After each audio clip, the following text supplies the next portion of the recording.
நம்முடைய கட்சி தெளிவாக இருக்கின்றோம், நம்முடைய கூட்டணி தெளிவாக இருக்கிறோம். பிரதம மந்திரி யார், யார் பிரதம மந்திரியாக வரப்போகிறார்கள்?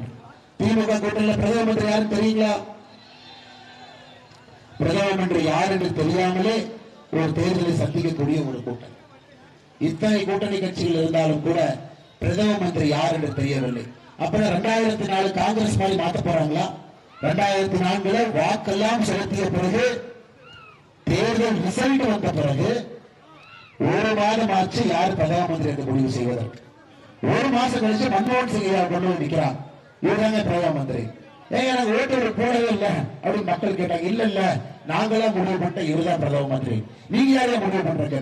நாங்க ஒரு 10 பேர் ரூம்ல உட்கார்ந்து முடிவு பண்ணிட்டோம், இவர்தான் பிரதம மந்திரி. நீங்க சொல்லுங்க ஐயா, பெரியவர்களே, தாய்மார்களே, ஒரு ஜனநாயகத்தில் அந்த மாதிரி பிரதம மந்திரி முடிவு பண்ண முடியுமா? இந்திய திருநாட்டில் ஒரு 10 கூட்டணி தலைவர்கள் ஒரு ரூமுக்குள்ள லாக் போட்டு உட்கார்ந்து மன்மோகன் சிங் அவர்கள் தான் பிரதமர், நீங்க ஏத்துக்கிறீங்களா? இன்னைக்கு 2024 இந்தி கூட்டணியுடைய நிலைமை அப்படித்தான். இவர்கள் யார் பிரதம மந்திரி தெரியாதாமா, நாம ஓட்டெல்லாம் போடணுங்களாமா.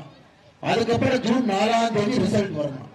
ரிசல்ட் வந்ததுக்கு அப்புறம் அவங்க யோசிப்பாங்களாமா, அப்புறம் பிரதம மந்திரி யாருன்னு நம்ம காட்டுவாங்களாமா. என்ன காமெடி பண்ணிட்டு இருக்காங்களாங்க? நாம் எல்லாம் பிரதம மந்திரி யார், எப்படிப்பட்ட மனிதர் என்று பார்த்து வாக்கு செலுத்துவதற்காக இருக்கின்றோம்.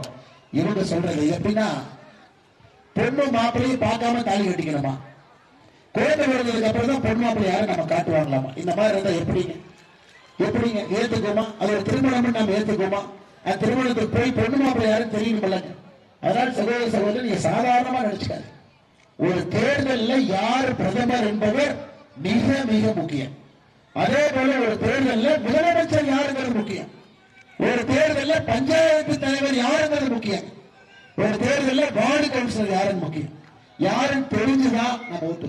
ஆனால் இந்தியாவுடைய கேலி கூட்டு இந்தி கூட்டணி கேலி கூட்டு பண்ணி கொண்டிருக்கின்றார்கள். பிரதம மந்திரி யாருன்னே தெரியாது, ஆனா நீங்க ஓட்டு போடுங்க, அதற்கப்புறம் சொல்லுங்க. அதனால் சகோதர சகோதரிகளே, நீங்கள் புரிந்து கொள்ளுங்கள். உங்களுக்கு தெரியும், உங்களுக்கு தெரியாதது கிடையாது.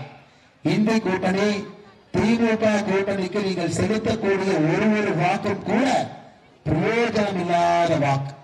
₹1 அந்த வாக்குக்கு பிரயோஜனம் கிடையாது. நீங்க தயவு செஞ்சு ஓட்டு போடாதீங்க, அது பிரயோஜனம் இல்லாத ஓட்டு. நீங்கள் நம்முடைய கூட்டணி தேசிய ஜனநாயக கூட்டணி செலுத்தக்கூடிய ஒரு வாக்கும் கூட நம்முடைய நாட்டை பலப்படுத்தக்கூடிய வாக்கு என்பதை நீங்கள் மறந்து விடாது.